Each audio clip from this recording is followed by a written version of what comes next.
Hello students, welcome to my YouTube channel. आज हम physics का एक बहुत इंपॉर्टेंट टॉपिक पढ़ने जा रहे हैं, प्रोजेक्टाइल मोशन के बारे में। ठीक है, हम इसको बहुत डिटेल से पढ़ेंगे, तो पूरा वीडियो इन तक देखें। यहाँ पे क्या लिखा है कि a projectile is any object that once projected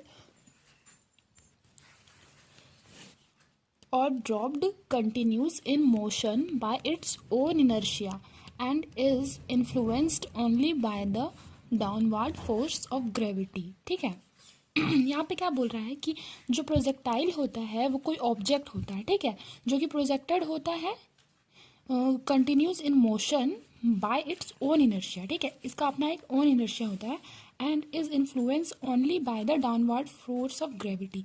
ठीक है, और ऐसा क्यों होता है? क्योंकि वहाँ पे downward force of gravity work करता है। ठीक है, अब यहाँ पे बोल रहा है कि by definition a projectile has a single force that acts upon it. ठीक है, प्रोजेक्टाइल के पास एक सिंगल फोर्स होता है जो कि उसके ऊपर कार्य करता है।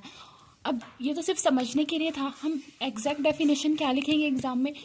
अ projectile is any object throne into space upon which the only acting force is gravity. The path followed by a projectile is known as trajectory.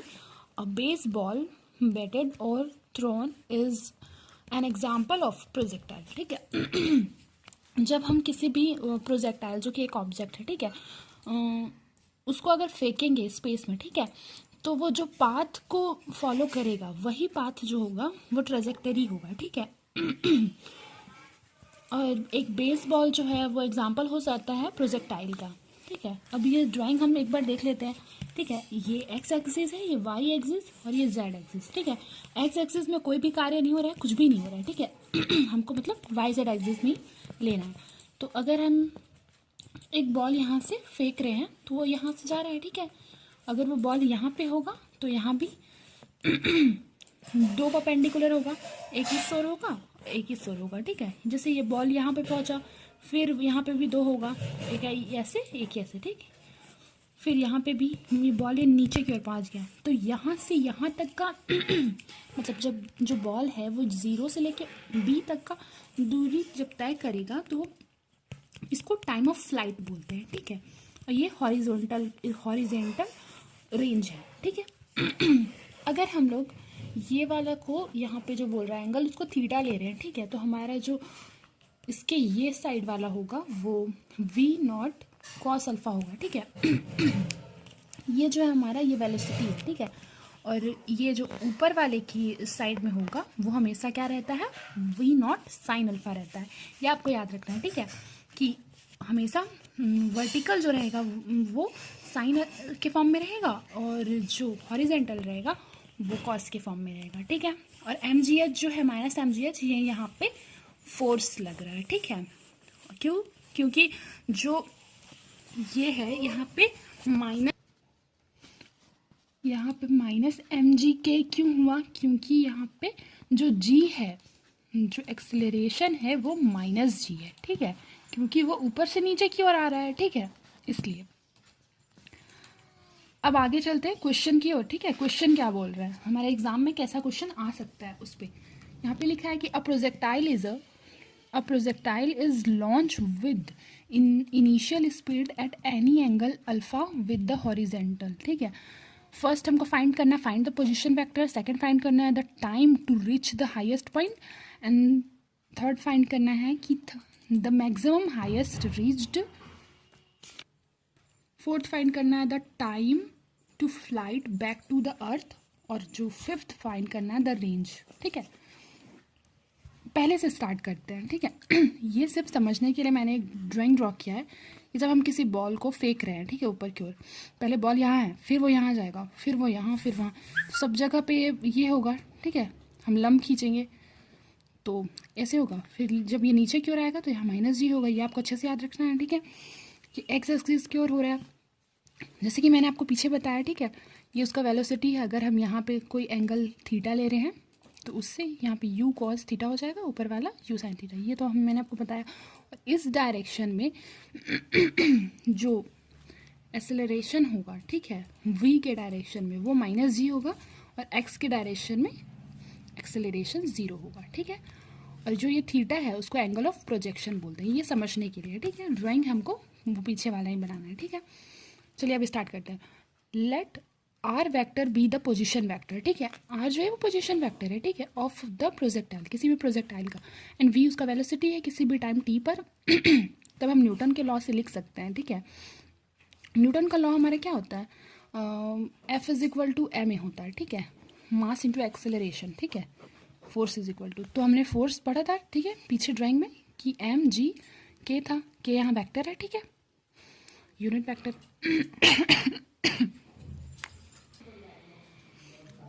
और ये तो मास है, और एक्सेलरेशन को हम ऐसे लिख सकते हैं D square R vector upon D T square, ठीक है, ऐसे लिख सकते हैं।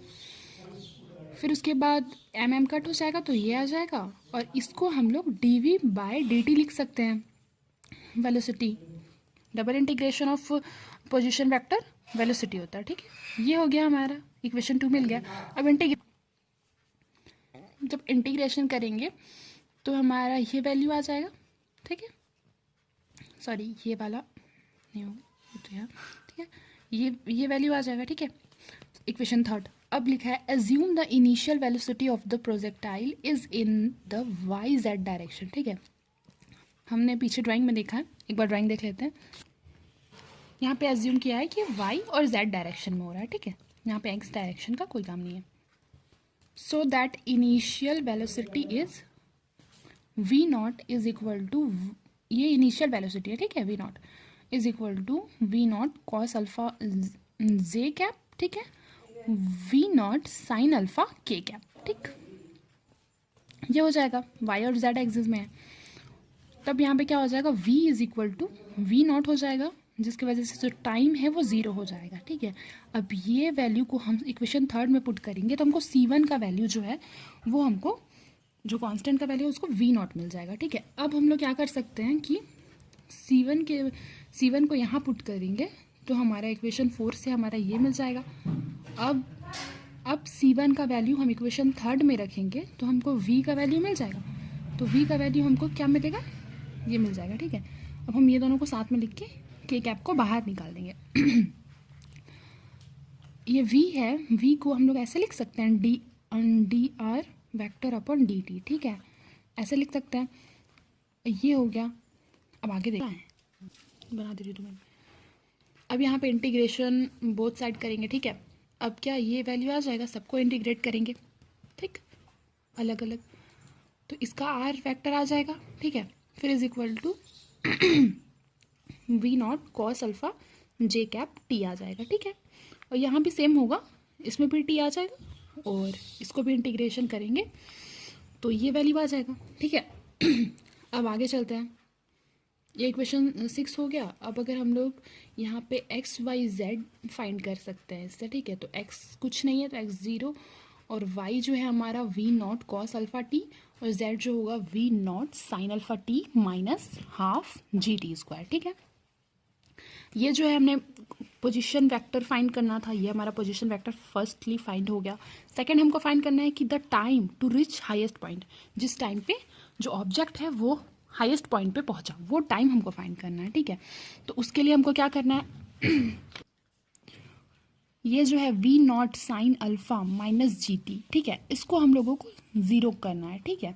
तो हमारा वो पॉइंट मतलब वो टाइम हमको प्राप्त हो जाएगा जिसपे कि वो हाईएस्ट पॉइंट, तो यहाँ से टी का वैल्यू निकल जाएगा, ये वैल्यू निकलेगा टी का, ठीक है। अब यहाँ क्या बोल रहा है कि at the highest point of the component of V in the direction z is 0, therefore v is equal to sine alpha minus G T is equal to 0, ऐसा होता है, ठीक है। ये यही यहाँ पे बोल रहा है, आपको यही करना है, होता है वो बता रहा है, ठीक है। अब क्या बोल रहा है कि थर्ड हमको फाइंड करना है द मैक्सिमम हाइट रीच, ठीक है, मैक्सिमम हाइट रीच। तो उसके लिए हम लोगों को करना है z जो है z में हमको t का वैल्यू मिल चुका है, वो t का वैल्यू हमको दोनों जगह पे पुट करना है, ठीक है, z के वैल्यू को। अब पुट करके इसको आप अच्छी तरह से सॉल्व कर देंगे, ठीक है, तो ये वैल्यू आ जाएगा, ठीक, z का वैल्यू यही है, maximum height reach sorry. Fourth हमको फाइंड करना है the time to flight back to the earth, ठीक है। वो टाइम हमको प्राप्त करना है। इसके लिए हमको क्या करना है, z ही लेना है, ठीक है। z का वैल्यू हमारा ये है, तो यहाँ पे z जो होगा वो 0 हो जाएगा, ठीक है। तो z को 0 ले लेंगे तो हमारा जो t का वैल्यू है वो ये आ जाएगा, इजीली आ जाएगा, ठीक है। अब फाइंड कर लीजिए। फिर यहाँ लिखा है द रेंज ऑफ प्रोजेक्टाइल, ठीक है। प्रोजेक्टाइल का जो रेंज है वो हमको फाइंड करना है। तो हम जानते हैं कि रेंज जो होता है वो time of flight, multiplication of time of flight into horizontal velocity के इक्वल होता है, ठीक है। तो अब टाइम ऑफ फ्लाइट हमने पीछे फाइंड किया कि 2v0 sine alpha upon g होता है, ठीक। और हॉरिजॉन्टल वेलोसिटी हमने निकाला हुआ था, मतलब फिगर में ड्रॉ किया था ना कि v0 कॉस अल्फा है, ठीक है। अब इन दोनों को ये मल्टीप्लाई किए, ठीक है। तो हमारा होता नहीं है 2 साइन अल्फा कॉस अल्फा जो होता है वो साइन 2 अल्फा होता है, ट्रिग्नोमेट्री में हमने पढ़ा है, ठीक है। तो हमारा रेंज का वैल्यू ये मिल गया। इस तरह से हमने पांचों को फाइंड कर लिया है। अगर आपको इस क्वेश्चन में कोई भी डाउट होगा तो आप कमेंट बॉक्स में पूछ लीजिएगा। Thank you for watching my video.